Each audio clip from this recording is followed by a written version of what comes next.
I'm sure a lot of you guys remember the old ceremonial hunting tradition of eating the heart out of the first animal you kill. Meat from those organs are among the most nutrient-rich foods on the planet. You can get those same benefits your ancestors craved via convenient daily capsules from Heart and Soil. Find out more at heartandsoil.co. And remember, use code MeatEater for 10% off your purchase. Outdoor adventure won't wait for engine problems. Things like hard starts, rough performance, and lost fuel economy are often caused by fuel gum and varnish buildup. Seafoam can help your engine run better and last longer. You simply pour a can into your gas tank. Hunters and anglers rely on Seafoam to keep their engines running the way it should the entire season. So pick up a can of Seafoam today at your local auto parts store or visit seafoamworks.com to learn more. Welcome to the Wired to Hunt podcast, your home for deer hunting news, stories, and strategies. And now, your host, Mark Kenyon. Welcome to the Wired to Hunt podcast. I'm your host, Mark Kenyon, and this is episode number 26. Today in the show, Dan and I are diving into the topic of weather and how it influences whitetail behavior and hunting. It's a timely and important discussion, so settle in and enjoy.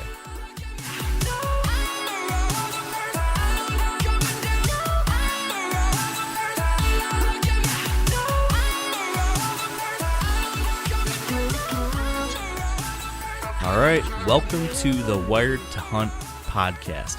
Here with me today is my co-host, Dan Johnson. What's going on, my friend? You know, I'm having a pretty good day. Monday was better than Sunday, and Sunday was better than my Saturday. So I don't know what that means, or I really just don't know what that means. I'm having a good day. How about that? Yeah, I don't know what any of that means either, but I'm glad to hear it. But it's kind of weird because usually I feel like your Mondays and Tuesdays are bad versus your weekends. So right. In about 2 minutes, I'm going to ask you why, because I want to hear about what happened this weekend, and I think that's going to be pretty relevant to what we're going to be talking about today too. But I'm doing all right too over here in Michigan. I've been hunting the last 4 days, taking today off, and trying to do some work. Got a whole bunch of crazy work projects going on. So, yeah, before we started recording, it sounds like you have your hands full on a couple things. Yeah, no rest for the weary, but can't complain. Doing mostly things that I'm excited about. So that's good. That's life, though, right? Life is it's a lot of work. That is a fact, my friend. And you don't even have a kid yet, so wait for your mind to get blown again later on in life. I'm telling you what, it scares the heck out of me. I'll tell you that. I don't know how it's possible.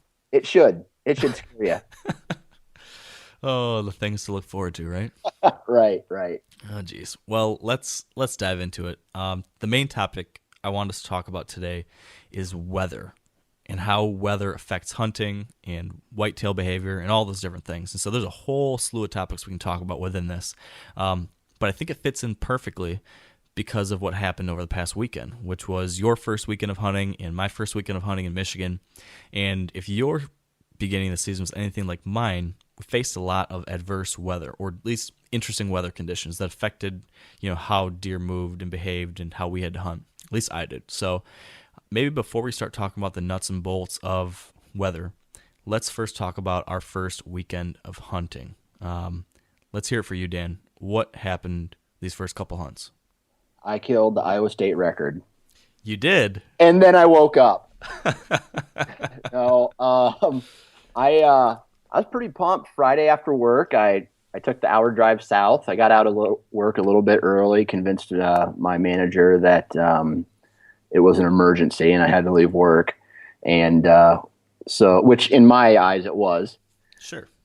I had everything ready in my truck, got to the location where I was going to hunt, threw on my scent-free clothes. I threw on my pack and the tree stand, and it was my first run and gun of the year. Jumped into the timber, got set up, hung the camera arm and the ozonics and all that stuff up in the tree, and sat down. And it was like this gigantic realization that the season has started, and at the same time, it's just like, oh no, that means it's going to go by real fast, just like every other season has ever gone for me. Yeah. So I was in the stand. It was really windy and it was really cold for, early October, as most of our listeners know. And I was loving every minute of it, but had 3 does come in after probably about 40 minutes in the stand, plenty of shooting light left. And I tried to film myself shoot one of these 3 does that came through. And it's typically not a problem for most hunters, but when you're trying to film yourself, that always adds an extra element of, things, something to do or something that could go wrong. But I actually had the does too close to me. So every time they would move, even with the camera fully zoomed back, I was having problems getting the deer on camera, so I couldn't shoot, and they ended up working theirself away. And, I really wasn't too worried about killing right off the bat, because I knew the next morning at this same stand location, they'd be working their way back from the fields. So I let those deer walk by. I witnessed one of the greatest doe fights I've ever seen in my life. Really? I watched a doe beat the crap out of another doe. At one point, the other doe was kind of in a fetal position. It was crazy. It was pretty cool to see. Huh. Then closer towards dark, 3 small bucks came through. I call them Larrys. They came through, and we next thing I know, it's getting dark. Made my way out of the stand. Next morning, came back to the same stand location, and typically I leave everything in the tree. My bow, the only thing I take out is the camera and my Ozonics battery, and put it in the pack, and that way I can charge everything. Right. Come back to the stand. Saw one doe in the distance, and then right at probably 8 o'clock or 7:45, a small buck came through. Didn't even stand up for him, just kind of watched him work his way through. Then maybe 5 minutes later, real close to 8, doe came through, and I stood up. Long story short, drew back, and I smoked her. I mean, I was watching. The sun was she was coming from the east, so the sun was coming up. I hit her. She was slightly quartering away. I hit her maybe just a little bit forward, and blood. Instantly, you could see blood. She ran off with my arrow still in her. It wasn't a pass through. I think I hit opposite side shoulder or a bone or something. And I gave her 30 minutes, and I crawled down out of my tree stand, and I go look for blood, and there's a ton of it.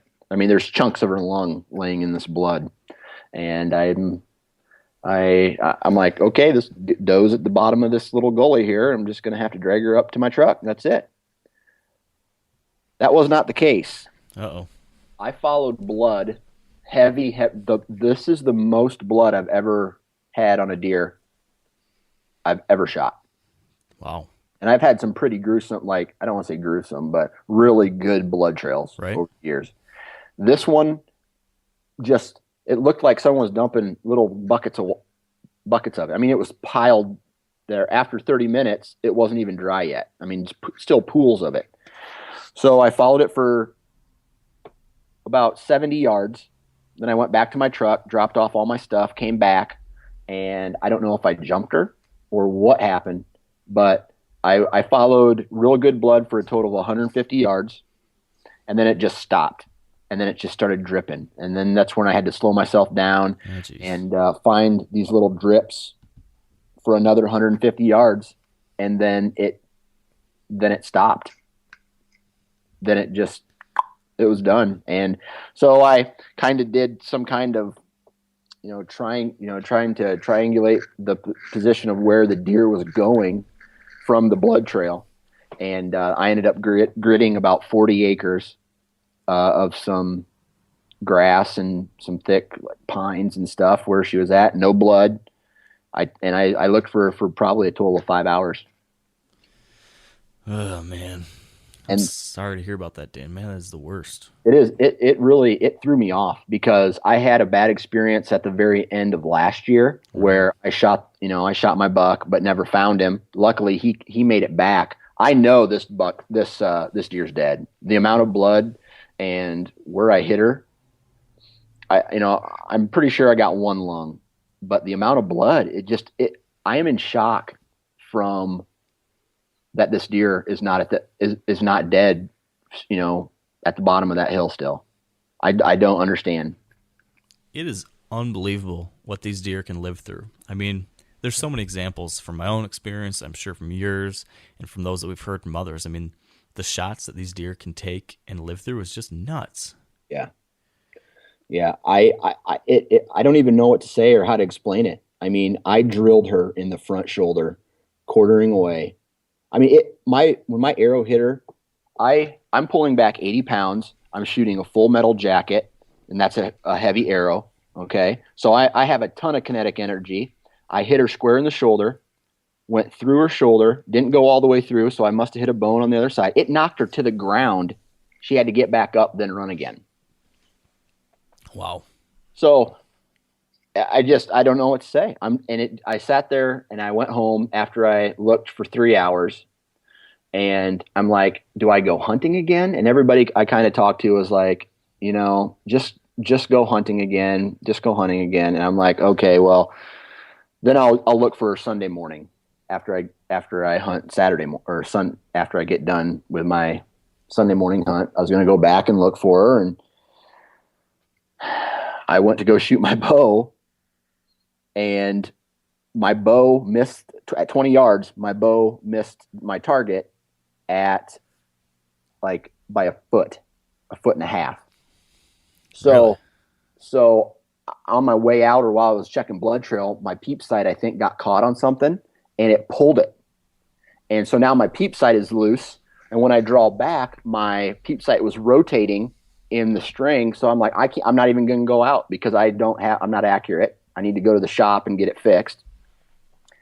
And so then instead of going hunting, I went out for an additional 2 hours looking for this deer. Wow. So kind of a nightmare scenario. Right. So Murphy's Law, anything bad that can happen will happen. Wow. Well, I guess hopefully it's all out of the way. That's what I was going to say. Hopefully this is the worst of it and it's all uphill or downhill or whatever. Whatever's better from here on out. Right. Wow. Right. But I mean, to touch briefly on what happened in regards to wounding a deer and not finding it, I mean, that is one of the most difficult things for a hunter to go through, because I'm sure you're just the same as me in this, that that is the worst thing you could possibly do. And of course, it's not on purpose. It's an accident. It's a mistake, and mistakes happen. But it feels feels awful to have wounded a deer, to have not been able to give it a quick ending. It's the last thing you want to do. And we all prepare vigorously throughout the off season to make sure we can put the best shot possible on a deer. But the reality of life is that things don't always go as planned, and things happen differently in the real world. Right. And it's kind of a reality of it. And the interesting thing, though, and where I'm kind of going with all this, is that these things happen. We never want them to happen. We do everything we possibly can do to make sure they don't happen, but they do. Inevitably, if you hunt long enough, you're going to wound a deer. And what I find very disconcerting is that when people share their stories of wounding, of this happening, in this case, you talking about the fact that you shot this doe and weren't able to find her, or maybe someone, there's footage of someone hunting, they hit a deer, they're not able to recover him. Of course, they've done everything they possibly could do to prepare to get a good shot in that deer. They've done everything they could do to recover that deer. But as I said, things happen. But there's so many people, especially online today, where you can make comments and say things with without saying who you are or without being in front of someone. People are so quick to judge and attack people about this. It's unbelievable. And it's gotten to the point that I've gotten really frustrated with it, because we've had a couple of videos that we've posted where a couple of our different team members have, put shots on a deer and weren't able to recover it. And these are good quality hunters. These are good people who work really hard, and a mistake happened or something happened, things didn't go right. They did everything they possibly could do to recover that deer. And there are hundreds of people talking about how horrible this person is, how this person should never be hunting, how this person has no idea what they're doing, all these different things. And it's just unbelievable the amount of vitriol out there when it comes to what people can say and judge people by from the other side of a computer screen. Right. What's the term? When somebody's a monster behind the keyboard, I don't know what the term is, but troll. They think they're tough behind the keyboard, but then, the same people who probably judge you for being a poor hunter hunt maybe one day a year and think they're the king of it all. Yeah. So there's a couple forums, I'm not going to say the names, that I went on one time and asked a simple question. I'm looking to get new arrows. What arrows should I get? And the first two comments were, hey, I use this. I really like, I use this product. The second comment was, hey, I use this one. I've never used the other guys, but I hear both are good. The third one and the fourth and the fifth and the sixth were, those are trash. Those are stupid. Those are horrible. So more negative. So I canceled my account and I don't do forums anymore. Yeah, it's we're going off on a huge tangent here, but Yeah. there is just so much negativity and judgment and pure, just like, I don't know, a lot of ignorance too. Yeah, it doesn't help the cause. Doesn't help the cause. And every one of these people has made a mistake too. And every one of these people, if you hunt long enough, regardless of how good a shot you are or regardless of how hard you work, these things happen. And I would just like to make a public service announcement here to everyone listening. Don't be so fast to judge people. Of course, if there's someone who's going out there recklessly and who obviously isn't caring about what they're doing, of course that's something to call out and talk to someone about that, because we don't want that. That's not what quality hunters do. That's not what we're all about here. Of course we want to respect the animal, prepare correctly, follow through correctly. Yes, 100%. That is of utmost importance. But when mistakes happen, when things don't go quite as planned, don't be so fast to judge others, because it could happen to you. And I guess I'm really going on a rant here, so I should probably bring it to a close. You're fired up. I don't know if I should interrupt you and say, hey, Mark, let's talk about weather and whitetails. Man, I'll tell you what, there's just so much trash out there. So that's all I'll say on that front. But the whole point of this is that I'm sorry to hear about how things went for you this weekend, Dan. I know that you did everything you possibly could. I know you prepared correctly for this, and this is the reality of hunting. It sometimes does not go the way we want it to. And I know that you'll make it right next time. Right. So. I'm sorry. Well, should I tell you about my hunting season so far? All the trash that's out there. I'm Mark Kenyon. That's all right. You can vent. That's what we're here for. Yeah, you tell me, how was your weekend, Mark? It was horrible. No, but it was okay. Good. So I got out hunting since we last chatted. I got out Wednesday night, which is opening night in Michigan, and then Friday, Saturday, Sunday, and Monday. So I got a few hunts in. I'll give you the quick overview of what happened and kind of the patterns and behavior I've seen so far. Opening night was a relatively warm night, but there was a front coming through the next day. I saw a bunch of does and a couple little bucks. I was hunting a spot that we talked about, I think last week. I think it was last week 2 weeks ago, we had talked about early season setups, and I talked about this a decent food plot where I hunted, and I had an encounter with leaner on this plot last year. Well, this year I expanded that plot by like 200%. I added a huge section to this area, put in a lot of time and effort to make this an incredible food source, and primarily a really great early season food source. It's really close to this bedding area. I thought it'd be dynamite. And it was sort of for does and, as you call them, Larrys, but no big bucks. But just as I was leaving, I had Kylie, my wife, there filming me that night, and all the deer had cleared out from this area where we were. It looked safe and ready to go. So it's after dark. I quietly opened the door, and as I opened the door, I was hunting from a box blind. As I opened the door of the box blind, I hear snort and crashing, running away. So there had been a deer near us that I hadn't seen. Well, since I had spooked a deer out, I knew there was no other deer around, and I had a trail camera about 50 yards away or 60 yards away. So I was like, I might as well go over there and pull that card. So I pulled that card, checked it that night, and the deer that I'd spooked was actually a pretty decent buck that was right there. So that was disappointing. I don't think he was a shooter. I think he was just a really nice 2-year-old. And for me, I'm targeting 3.5-year-olds. So a 2.5-year-old, I probably wouldn't have shot, but you hate to educate a buck like that that's going to grow into something nice someday. Well, the good thing about that is if you established that he wasn't a shooter, then you really shouldn't care. And then it's one of those bucks where you hope you don't see him again, because if he's a teeter-totter buck, those are the bucks that you want to not see during the season. Maybe at 100 yards and, okay, he's still alive. That way it won't wet your whistle when he walks by and you're tempted to shoot him. Yeah, very true. So that was opening night. A couple nights later, I went back out. Friday, I had my buddy Dustin behind the camera. We went back into one of my best areas on this Michigan farm because big cold front had hit. It had been in the 70s the day before, and we were down into like the low 50s by that evening. So I was feeling really good about getting in there, and we had rain. It was just one of those days that I absolutely love to hunt, and we'll talk more about that. But weather was perfect, in my opinion, for this kind of hunt in the early season. Moved back to this other area where there's a little tiny sliver of beans that were still green that cut into this big swamp, and then I have a little food plot of oats next to that, and then I'm in a kind of a fence row in between with some thick timber, and I can see either side. And then on either side of those two food sources, it's like I'm in a stack. On the far north is a big bedding area. A little farther south of that is this food plot. A little farther south from that is my strip of timber where I had my stand. A little farther south of that is this little tiny sliver of beans. And then just south of that is this big swamp.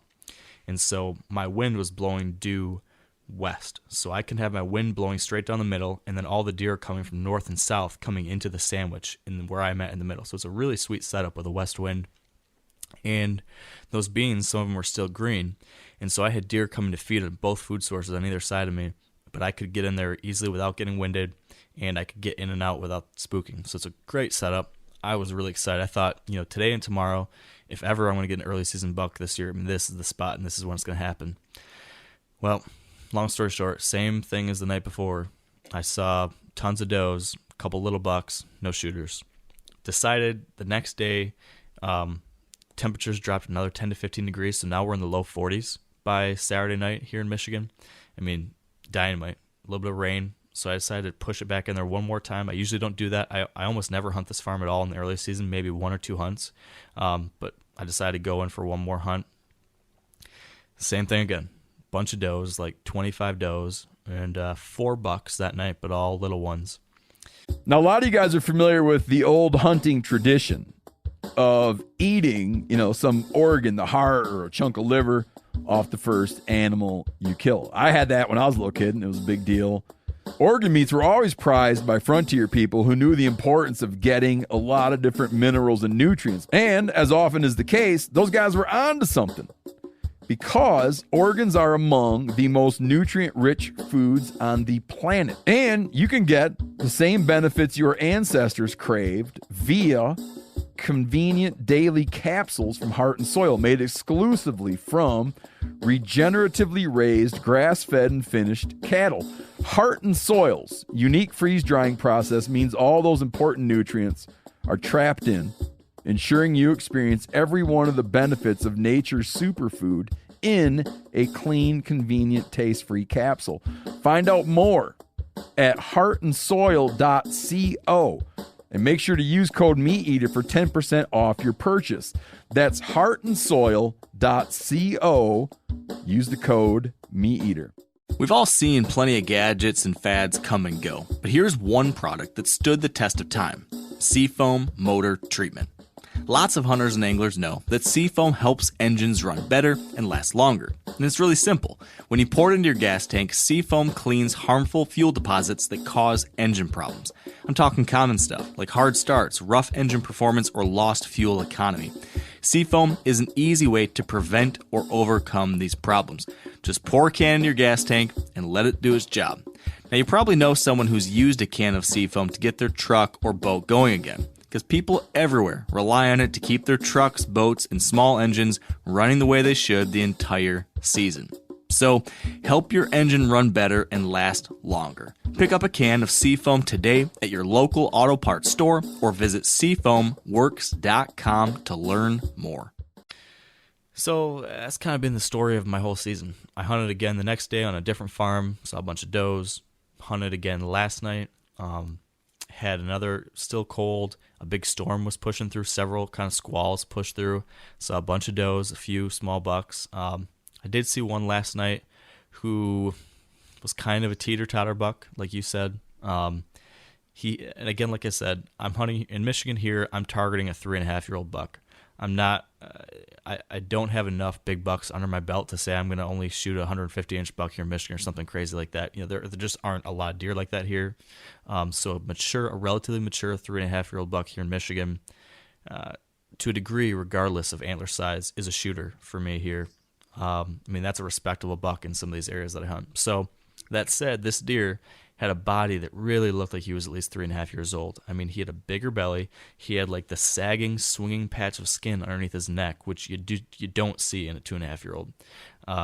He just didn't have a really big rack on him. It was pretty tight. It was tall. He had nice brow tines and decent tine length on his 2s and 3s. But he was just one of those deer. I wasn't really sure. In the end, I decided I probably would have passed on him just because I definitely wasn't impressed with his rack and wasn't 100% sure on the body. So if he had came in to give me a shot, which he never did, so I never had to make the choice. But if he had, I decided I think I would just wait because it's still early. But that's one of those deer here in Michigan when you don't have a whole lot of opportunities at big deer that at least had me thinking about it. So it was kind of fun just to see a buck that was half decent that got me thinking about it. And that said, in general, my larger issue, Dan, is that I had 4 trail cameras running across my 2 best Michigan properties. Okay. And I had them running since the end of August. I finished up all my work on these farms at the end of August, and I hadn't returned to these farms once for anything until I started hunting, these past couple days. And as you know, over the course of the summer in Michigan, I didn't get many shooter bucks on trail camera at all. Like, it wasn't until almost August, I think, till I got one. And I only got pictures of one other mature buck one other time, I think. So it was a really poor year during the summer for trail camera pictures of shooters here compared to other years I've had. Well, I had 4 cameras running, like I said, for over a month. I checked them all. I don't have a single 3.5-year-old or older deer on trail camera since in the last 30-plus days. Nothing. I've never had that happen here in Michigan in this area before. So it's still early, but I'm more down on my Michigan hunting than I have been in a while. I would have expected to have at least something with all those cameras out there in some good areas, at least nighttime photos. Last year on one of these farms, I had 3 mature bucks showing up regularly, over and over and over and over again, even during daylight, and now not a single one anywhere, daytime, nighttime, anything. And these properties are untouched. They have a wealth of cover. I've done a lot of habitat work on a couple of these spots. I've got tons of ag fields around them. I've got some great food plots I put in. I've done a lot of work to make sure this is the kind of place whitetails want to call home. And the big boys they may be there. I have to believe there's still a good deer or 2 in the general area, but they're not on me right now. Well, I'll tell you one, just to, lighten the blow from your trail cameras a little bit. Here's what I have seen historically over the past years. When they get out of their velvet, the crops start drying up, so it's not as lush, they're not as easy to eat, and there's a little bit of a change in their pattern. Absolutely. But the big change this year, especially where I hunt, and I'm sure it could probably relate a little bit in Michigan on your farms as well. We had a ton of rain this summer. The vegetation in the timber is still going to be green for a while, so they have plenty to eat in the timber. Huge acorn crops this year. They don't need the ag fields. They don't need the food plots. And there's probably some kind of running water throughout your properties. So when you think about it, these deer don't need to go and expose themselves out in the fields. Yeah, it's an easy meal, but we've kind of discussed this in past episodes, and even just between me and you, that these big mature bucks, they live a different lifestyle than these younger bucks and these does. They will sit down and stay hidden for as long as needed. Yeah, I think there's a lot of truth to some of the things you said there. I thought about the same thing. I do believe that eventually there will be an older deer or two that will move into a couple of these areas. Just has to be. There always has been. Yeah. And I think if anything else, the best thing I have going for me on these spots is my stubborn patience, and I have to maintain that. I'm tempted to. Part of me says, there's not a big deer, and they're just go in there and shoot some does or just have some fun with it. The other side of me says, be strong, stick with your plan, which is don't mess around those areas until you've got a really good chance to shoot one. And I think that that's what I have to do. And what I have to do is let these properties become a sanctuary so that all the other people hunting around me, they're going to keep on hunting. I know they will. And they're going to push deer from wherever they are right now to these couple spots where the deer find, hey, there isn't anyone in there. Oh, and hey, there's a bunch of great food. And oh, by the way, great lush bedding cover where I can be safe and secure and there's no yahoos walking around. Right. And I think that's what's going to happen. They'll eventually get pushed. My properties will be a sanctuary. I'm going to play devil's advocate a bit here. Okay. All right. So your plan is to not create a whole bunch of, unwanted pressure on your property, right? You've also decided not to shoot does, right? Well, I just want to make one addendum to that. Does right now. I will be shooting does. Does right now. Does right now. Yes. So my question to you is, why are you even hunting those properties if you know right now you're not going to shoot a doe, and you know that your trail cameras? I know you went in this first time and then went and checked the cards, so you kind of didn't know what was out there.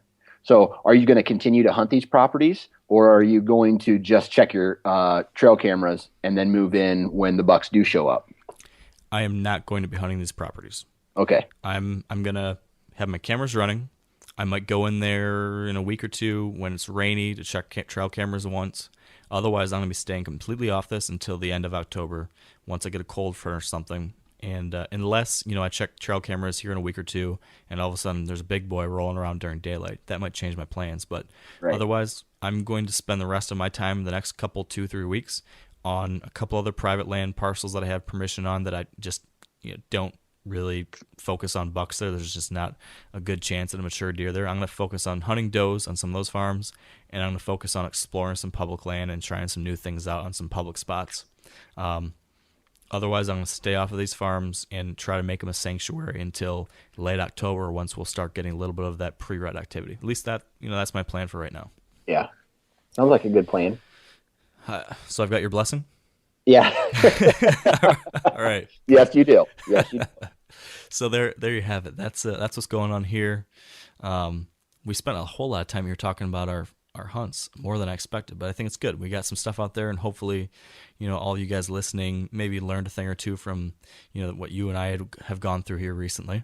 But a lot of it has to do with what we are actually, the topic of this today is the weather. This cold front that just pushed through has got the does and the young bucks on their feet. Yeah. And you saw it, I saw it. Typically, last year was a cool October as well, but the year before that was a warm October. And I just remember setting up tree stands, dripping sweat and not seeing anything. Yeah. So weather has a lot to do with deer movement. Oh yeah. I personally, in how I hunt and what I pay attention to, there's nothing more important to me than weather. I obsess over, I found there's nothing that really seems to influence deer movement other than maybe the rut. That influences deer behavior like weather. And so, I'm checking weather every single day. I'm obsessing over the 10-day forecast and what's happening, and I'm planning my hunts around that. And a big, big part of that is cold fronts. And so maybe I thought we'd start with cold fronts, since that's what a lot of people have experienced over the past week or so across most of the whitetail country. Big cold fronts moving through. And that, I think, in a lot of cases, it has resulted in a lot of big deer hitting the ground. So let me give you my take on cold fronts, Dan, and then I want to see if that's in line with what you've seen, what you believe, and we'll kind of go from there, and then we'll talk about a little bit about pressure systems coming through. We'll talk a little bit about warm weather and then precipitation, rain and snow, and then wind. Does that sound like a good plan to finish off the back half of the show? Yep, let's do it. Awesome. So cold fronts. Cold fronts are my number one hunting. I don't even know what they are. I love cold fronts is what I'm trying to say. I am really, really an advocate of planning my hunts of when I want to go into my best areas around those cold fronts hitting. There doesn't seem to be anything else I've seen that will get a mature buck moving more during daylight than a cold front passing through. What I'm seeing is typically the evening before a front hits and then the day or two after a big cold front hits really gets deer moving earlier and continuing moving later into the mornings during that cold weather, right? When you've got warm weather, they're slowing down. They don't want to exert themselves when it's hot out, but when that cold weather hits, and it's really about the change, in my opinion. But when there's a change negatively in temperature, it triggers the feeding mechanism in deer, right? They need to get more food in their bodies to warm themselves up and to keep that energy going. And just in general, they feel more comfortable. They've got that heavy winter coat on by this time of year. So when the temperatures drop, all of a sudden they're much more willing to walk around and explore and enjoy themselves during daylight when it's comfortable to do so. So again, during October especially, in November I'm hunting regardless. During that rutting period, I'm going to be out there. Cold fronts really help, and when a cold front hits during the rut, I'm gung-ho excited about it.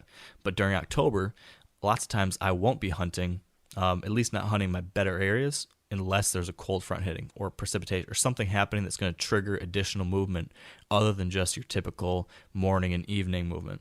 When I see that cold front hitting, I'm going to say, okay, this is happening.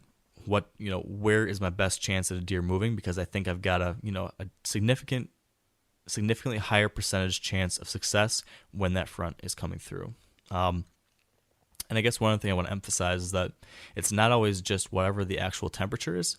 It's the change in temperature that seems to matter the most, in my opinion, and from what I've heard from others. If you're hunting in Georgia and it's in the 80s right now, and next week it's going to be 68, that's, let's say that's a 12-degree temperature drop. That's pretty significant. That could trigger increased movement. Even though right now, if it was 68 degrees here in Michigan, I wouldn't want to hunt at all. But since it went from 80 to 68 where you're at, that could trigger some additional movement. Meanwhile, here, right now it's in the 50s, which was pretty cool compared to the 70s that we had last week. But right now, once we fall into this consistent 57, 58 degree temperatures for 4, 5, 6 days, all of a sudden, it's not such a big deal anymore. Now I want to see another 10-degree drop before I'm going to get that increased movement again. So for me, it's about that change in temperature. Kind of the threshold. There's obviously no rule about this, but the threshold that I've personally seen had the biggest increase in movement seems to be somewhere around 10 degrees of a change in temperature, of a decrease in temperature. I would consider a significant enough front to want to hunt and to focus on. But I don't know. I think those are my high-level thoughts on cold fronts. Like we've talked about, had a big one come through this past weekend, and I saw a ton of deer, and they're moving early. I was getting out there. I was trying to get out there really early because I knew they'd be moving, and there were deer on their feet feeding at 3:30 in the afternoon, and it's not getting dark here till 7:45, 7:50 at night. So these deer were out there 4 hours before daylight. And again, I didn't see any mature bucks, but groups of younger bachelor groups and tons of does moving 3-4 hours before dark. And then last year at the same time, a cold front hit, and I had encounters with 4 different mature bucks in 5 hunts last year between October 1st and October 7th during a cold front that hit. So last year, the cold fronts really, really paid off for me. This year, I thought they would, and I just didn't have the big bucks to make it happen, I don't think. But for me, it's a huge thing. And throughout the year, especially as we get into later October, man, they can really trigger some exciting stuff. But that's my rant on cold fronts. What about you, Dan? Well, for the most part, I agree 100%. Now, I'm not going to be, no matter what kind of cold front comes the first week into October, I'm probably not going to be jumping into some of the best stands, just because. And me checking my trail cameras this weekend kind of emphasized that. This time of year for me is to get out, get my gear working, my running guns, my tearing down and setting up, good. I want to shoot a doe, but if a buck comes along, good. But I'm not going to go into my best spots. Now, as far as cold fronts are concerned, I don't know. Early season, they don't play, in my opinion, as big of a part as time of year does. But when I went and checked all my trail cameras this year, I had a couple over scrapes. I had a couple over some fence crossings, some pinch points, and every mature buck was on a nocturnal schedule still. So getting close, probably an hour outside of shooting light, but getting closer to that, and I think time of year has a lot to do with it. But anything can happen, especially if there's, in my opinion, tons of precipitation. Like with this wind that we had this weekend, I think they still were bedding down a lot. Yeah, it got some of them on their feet, but the bigger, more mature bucks, I just don't think anything can really influence them off their feet, and other than maybe a ton of precipitation. And typically that's mixed with cold fronts. When a cold front hits, typically there's snow or there's rain or there's something that happens. But I don't know. I'm not throwing all my eggs in one basket unless my trail camera is showing that, the previous couple days, even if it's a nocturnal, if there's a cold front so big that comes through that it's going to say, I need to be in this location at this time, so that when he comes through, he's going to be there. And right now, I just don't think a cold front can influence that. Fair enough. I think we're mostly on the same page. I still feel. I have seen that the first couple hunts, like before you get that October lull type behavior, which is not necessarily a thing, but that's maybe hunter induced. But before there's that pressure of other hunters, plus all the shifts in food sources and leaf cover and all the different things that happen the first 2 to 3 weeks of October, I still feel like those first couple days of October, if a cold front coincides with that, it can get the big deer on their feet. And it's of course it's not going to be as good as a cold front pushing through at the end of October when the time of year is already in your favor.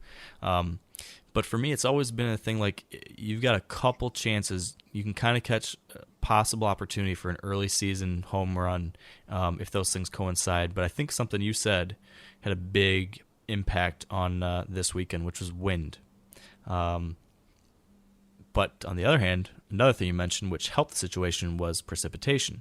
So what do you think? I kind of want to talk about that first. Let's talk about precipitation, and then we can talk a little bit about wind. When it comes to precip, like you said, I think that's a huge trigger for deer activity too. I have seen incredible deer movement during rain and snow. And honestly, if there's rain in the forecast, I don't care how strong it's going to be. I'm going to be in the woods, assuming some of the other factors are, correct. I really believe that as long as it's not an absolute torrential downpour, thunderstorm, tornado, it will get more deer, especially more mature bucks, on their feet on a percentage basis than almost anything else. Especially, it's when that rain starts slowing down. A light drizzle for me is beautiful. That's awesome. But even if it's a strong downpour or a lot of rain, I'll still go out in there and sit it out, because as soon as that front passes through, as soon as the rain starts to die down a little bit, those deer will get moving a lot. And I want to make sure I'm out there to take advantage of that. So when it comes to rain, I love hunting during rain. I've seen a ton of big deer during the rain. And a lot of times my buddies aren't hunting. It's raining, I don't want to be out there. It's too much rain. Yeah, they're going to be bedded down. I go out anyways, and I'm seeing big deer. So I hunt rain, and I want to touch on one other thing. But first, I want to understand your thoughts on it. It sounds like you're pro rain, but tell me about how you hunt rain, if you hunt rain. And then I want to talk about, a couple things that people need to keep in mind when hunting, especially bow hunting during the rain, because I think there are some issues and some challenges with that need to be addressed. Right.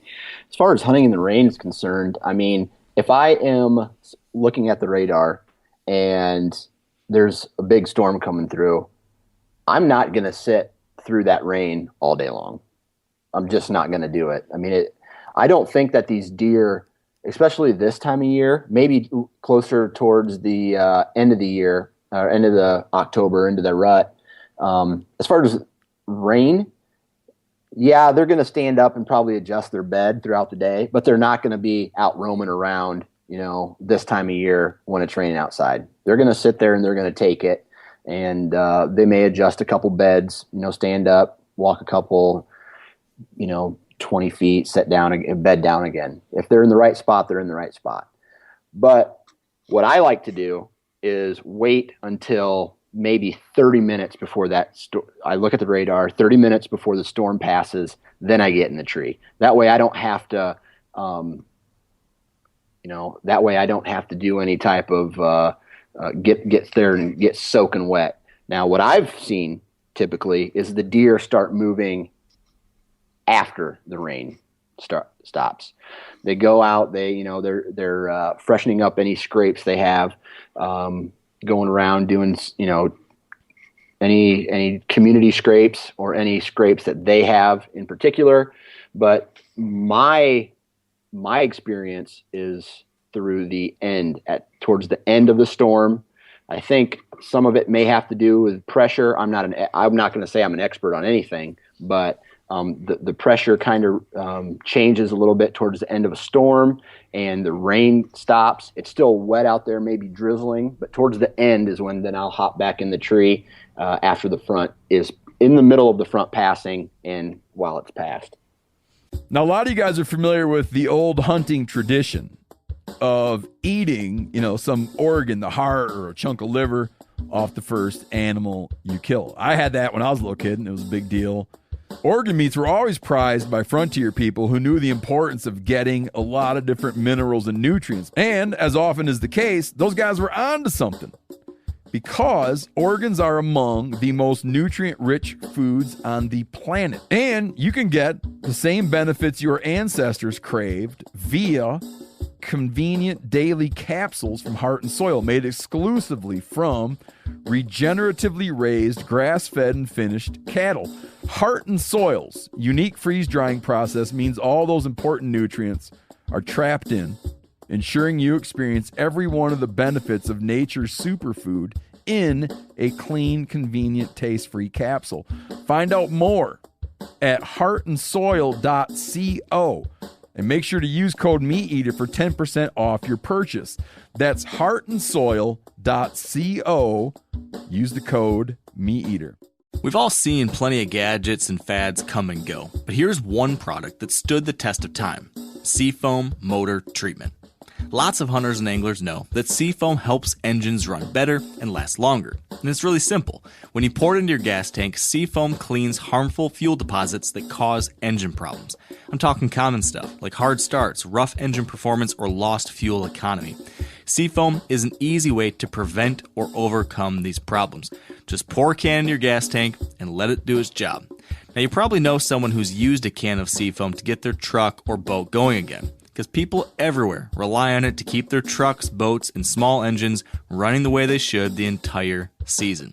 So, help your engine run better and last longer. Pick up a can of Seafoam today at your local auto parts store or visit seafoamworks.com to learn more.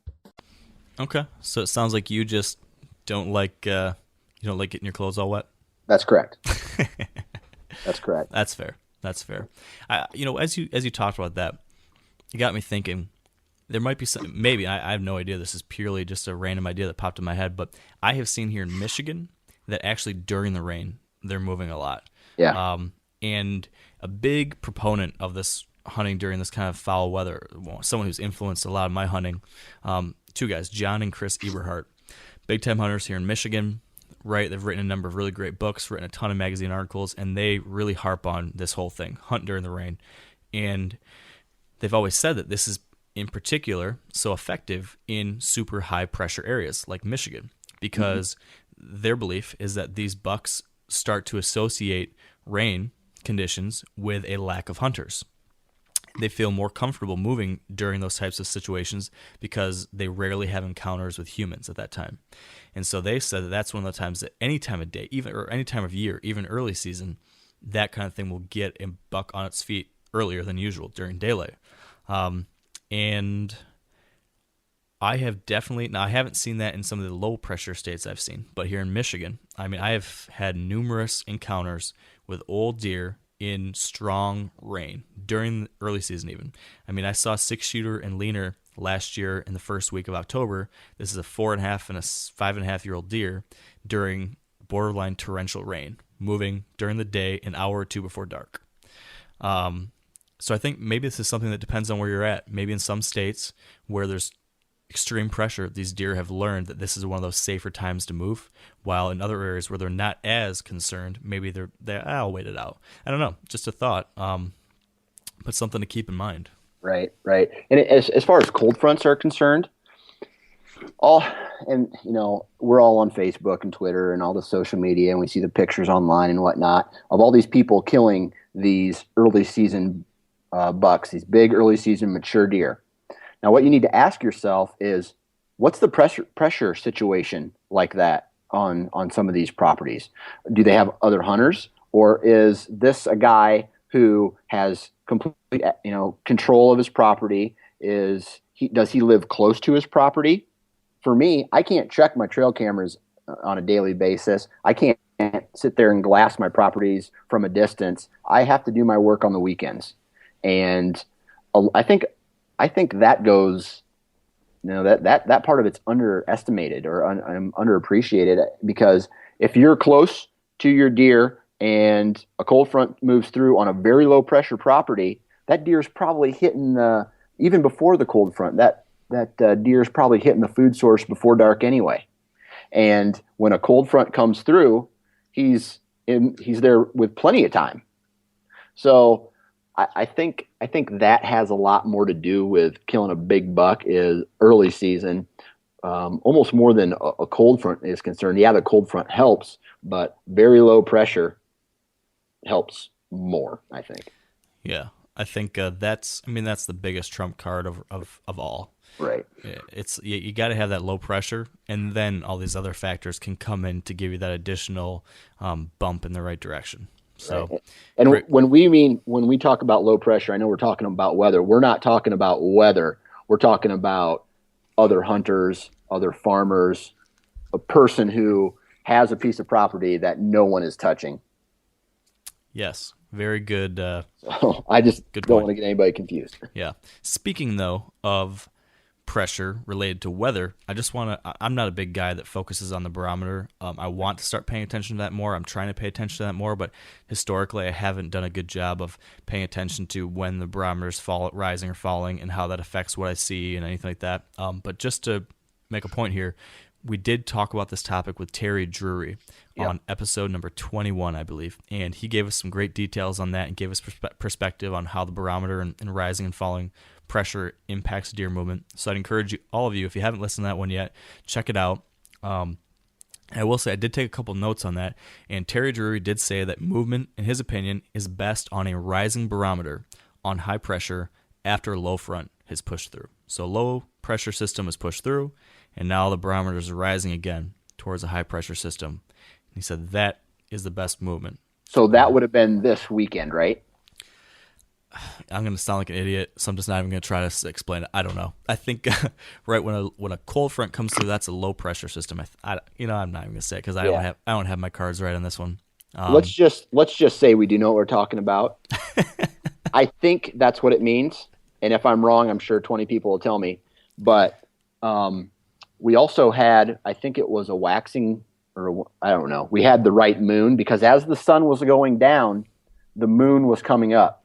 So the cold front mixed with the right moon phase, if you believe in these things, the pressure and the moon and the cold temperatures all kind of added up for this first season. So if you're listening and I got it wrong, then please leave a comment and let me know so I don't make the same mistake again. Yeah, very true. Don't judge us. Yeah, exactly. But I think you're right too. On the moon thing, I do know that the theory is that if the moon is rising during daylight hours, as during that typical feeding time of the late evening, that is going to supposedly trigger a little bit more daylight activity, or the same thing if the moon is still setting late in the morning. So if it's daylight but you still see the moon still setting at that time, that could trigger some additional daylight movement too.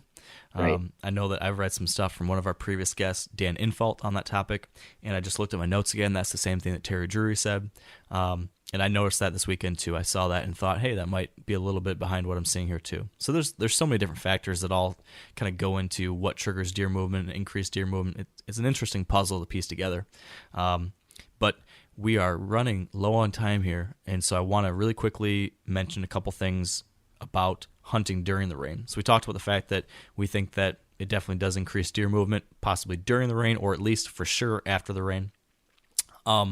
If you're going to hunt in the rain, so during the rain, it's a light drizzle, you're out there hunting, there's a few things to consider, because there is the inherent challenge and the risk of bow hunting during the rain is that rain can wash away the blood trail.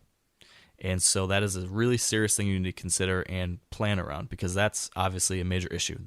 One of the most important things is to make sure you recover that deer if you shoot it. So if you're going to hunt in the rain, I recommend a couple things. And I've written a couple articles on this that I can link to with more details, but very quickly, I would recommend, number one, that you only take the very, very most sure thing, slam dunk shots that you are comfortable with. Do not take anything remotely outside of your comfort range. You want to make sure you put the absolute 100% best shot on that deer that will bring him down or her down as quickly as possible. Of course, you want to do that all the time, but even more so now. I'm not, my comfortable range, most hunts is 40 yards, maybe even a little past 40 yards with my bow. I'm pretty comfortable at the 50 now, actually. But during the rain, I might not shoot anything past 20. I want an absolute perfect slam dunk shot if I'm going to hunt with any kind of precipitation, because I'm counting on the fact I'm not going to get away with a long blood trail. You also need to consider then when you're going to take up that blood trail. And there's two theories on this. You can either say you want to take up the blood trail right away because you want to start tracking that deer while there's still blood in the ground. Some people do that. I tend to lean the other way, where I'll wait. I'd rather wait a little longer and risk possibly losing some of that blood trail, but feeling much more comfortable that I didn't push that deer.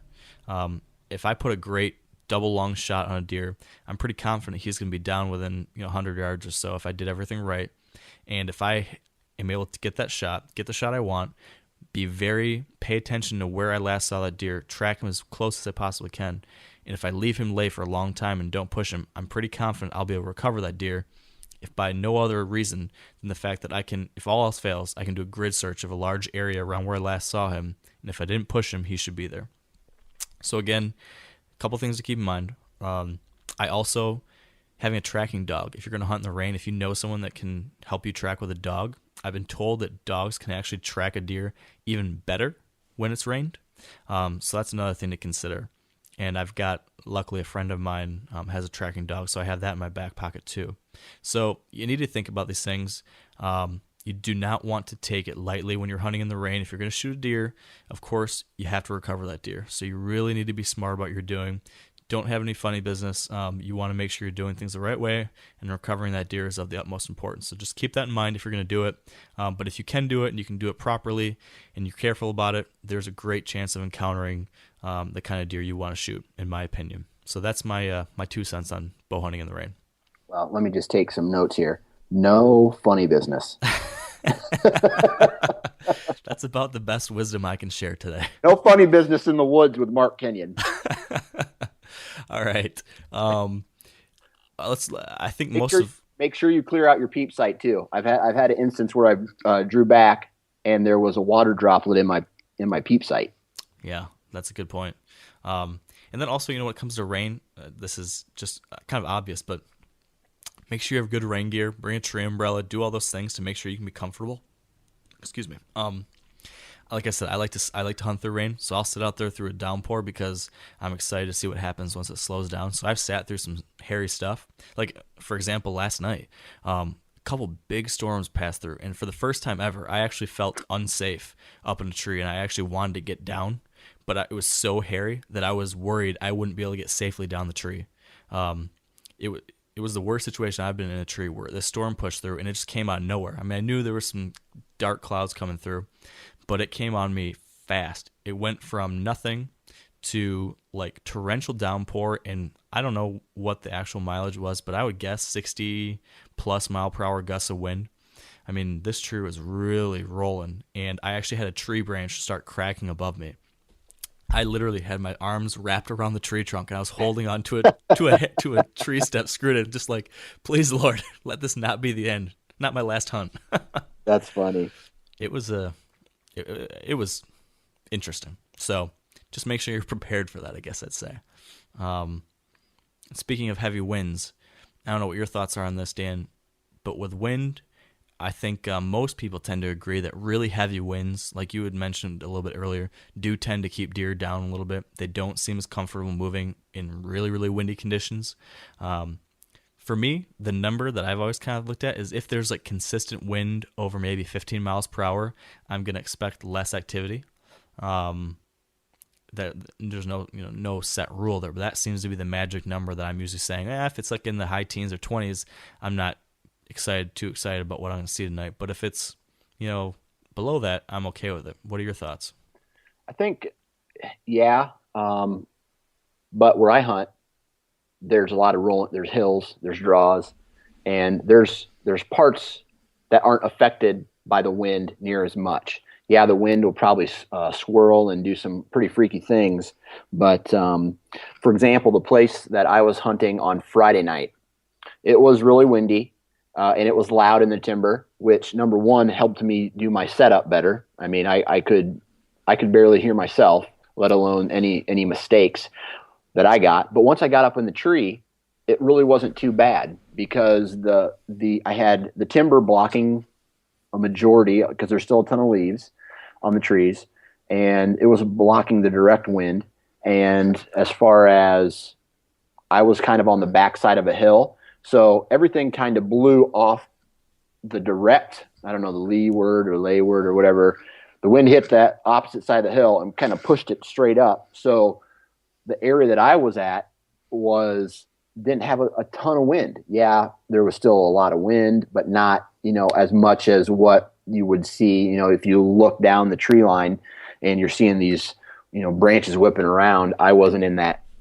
So. Yeah, I think make a really good point too, that if you can find those areas that's somewhat not affected by the wind as much, you can see some increased movement in those spots too. I know I was interviewing Bernie Behringer recently for another project, and he had mentioned the same thing. So that's something to keep in mind. And another disclaimer when it comes to wind is that also, from what I understand and what I've heard, wind speed also is relative, or how deer react to wind is relative. So in an area like where I'm hunting here in Michigan, where we're not necessarily getting so much rain, a 15 to 20 mile per hour wind might be enough to slow down deer movement some.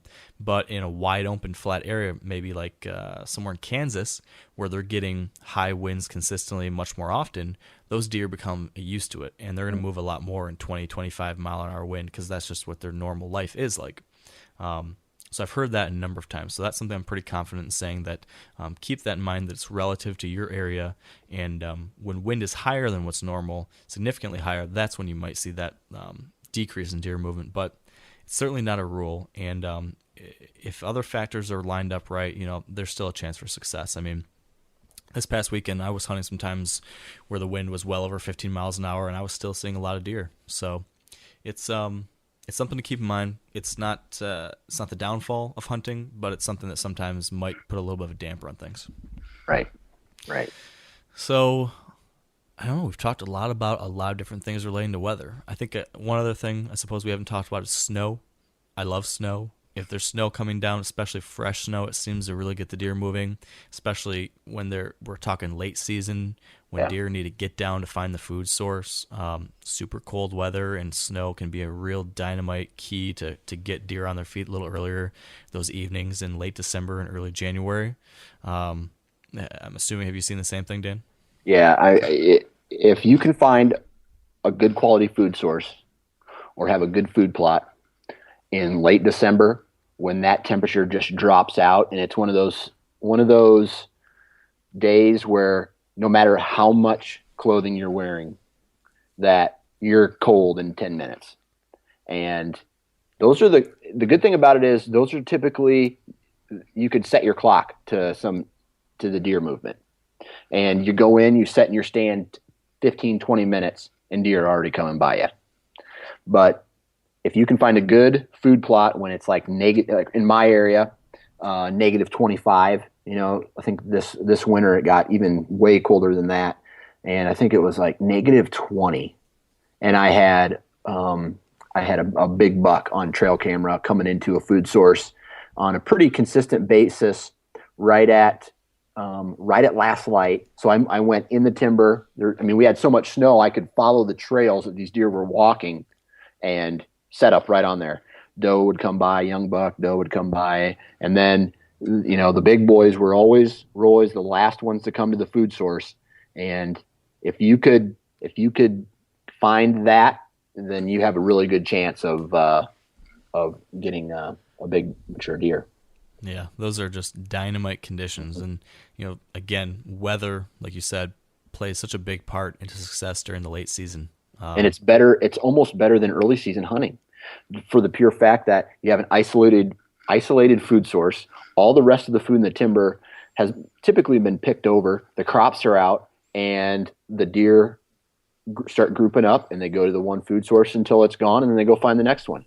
Yeah, I think it's the two things you need. It can be absolutely one of the absolute best time of year if you've got that dynamite food source, and if you've got a low pressure, if that area hasn't been hammered hard with hunting pressure.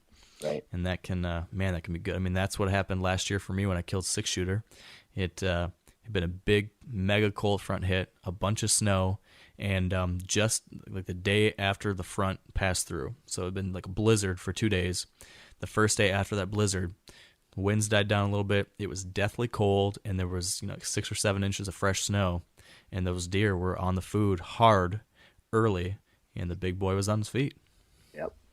So, but another interesting thing is they can also move during the front when it comes to snow too. My hunt last year, December 6th, I think it was, when I took a shot at that buck I called Glenn in Ohio. That was during an absolute blizzard. I'm talking, you could hardly see. It was snowing so hard, nearly horizontal. The snow was blowing because the winds were so strong. And he was on his feet 2 hours before dark. So, there's no rules. But I think one thing, if anything we can say from this discussion, it's that weather is a huge, huge, huge influence on deer movement. And you need to be paying attention to that and making sure to capitalize on it whenever you can. Yeah.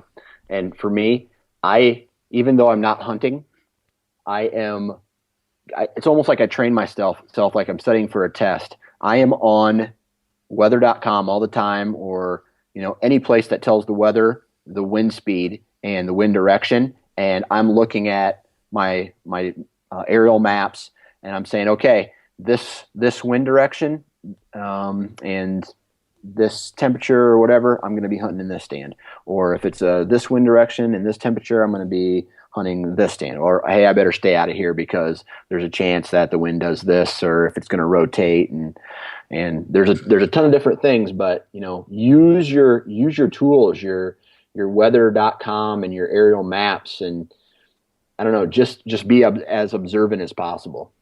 Yeah, so true. There's a tool I've been using this year that helps you take those take real-time observation data and trail cameras and match it up to the conditions to start seeing how they correlate. It's called huntsoft.com, and what you can do is you can log your sightings or log your trail cameras, and then it will pull the historical weather data and conditions. It'll give you the moon phase, the temperature, wind speed, all that kind of stuff, and then you can start seeing, okay, so I saw this deer here, and even if this was a year or two ago, I'm able to look at this stuff and I can say, okay, interesting. I had a south wind.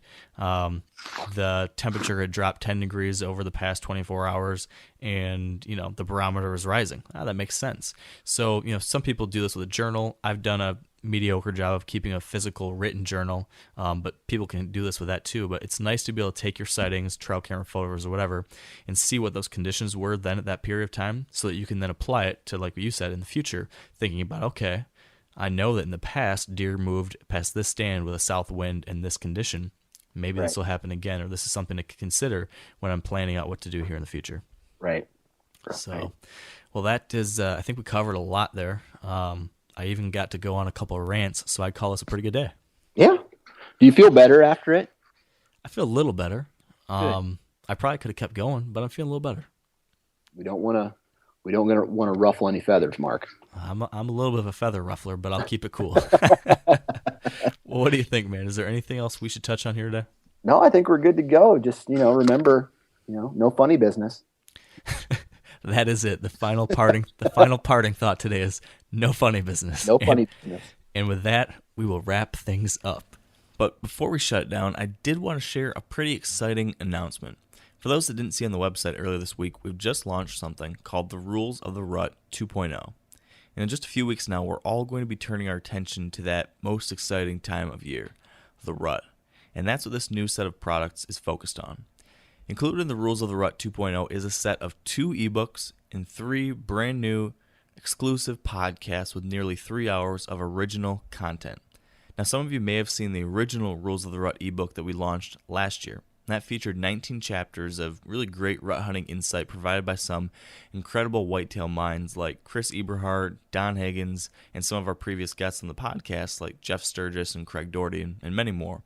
Now with the Rules of the Rut 2.0, you'll get that original book plus a brand new 20-chapter ebook featuring all new content from another great slew of contributors like Scott Bestel from Field & Stream, Bernie Behringer and Dan Infalt, who we both heard from on the podcast. And then in addition to that, you'll get the Rules of the Rut 2.0 podcast series, which is a 3-part podcast series featuring 15 really incredible guests talking about all aspects of the rut, rutting behavior, hunting the rut, all sorts of different tactics and strategies. It's honestly the most comprehensive resource on the rut that I've ever seen, and I'm just absolutely thrilled to be sharing this with you guys. So to pick up a copy of the Rules of the Rut 2.0 package, you can go to wiredhunt.com and look for the Rules of the Rut 2.0 link in our top menu bar, or you can visit wiredhunt.com/episode 26 today to click the link there in our show notes, and we'll have all of that available for you right there. So that all said, back to our usual closing remarks. If you've been enjoying the podcast, as we always ask, we would really appreciate it if you could leave a rating or review on iTunes. That's a huge help, so thank you in advance. Also, we'd like to thank our partners who help make this show possible. So big thanks to Sitka Gear, Trophy Ridge, Bear Archery, Redneck Blinds, Carbon Express Arrows, Huntsoft, Lacrosse Boots, Big & J Long Range Attractants, and the Whitetail Institute of North America. Finally, be sure to visit wiredhunt.com/episode 26 to view the show notes and links from today's episode, and check out Dan's blog, the9fingerchronicles.com, for more on how his opening week hunts went as well. That all said, thank you all so much for being here with us today. I hope you've been able to get out hunting and that luck has been on your side, but if not, I wish you good luck soon. Enjoy these early days of the hunting season, and stay wired to hunt.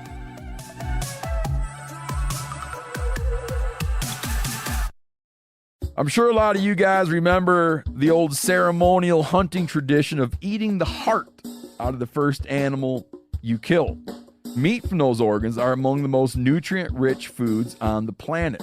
You can get those same benefits your ancestors craved via convenient daily capsules from Heart and Soil. Find out more at heartandsoil.co. And remember, use code MeatEater for 10% off your purchase.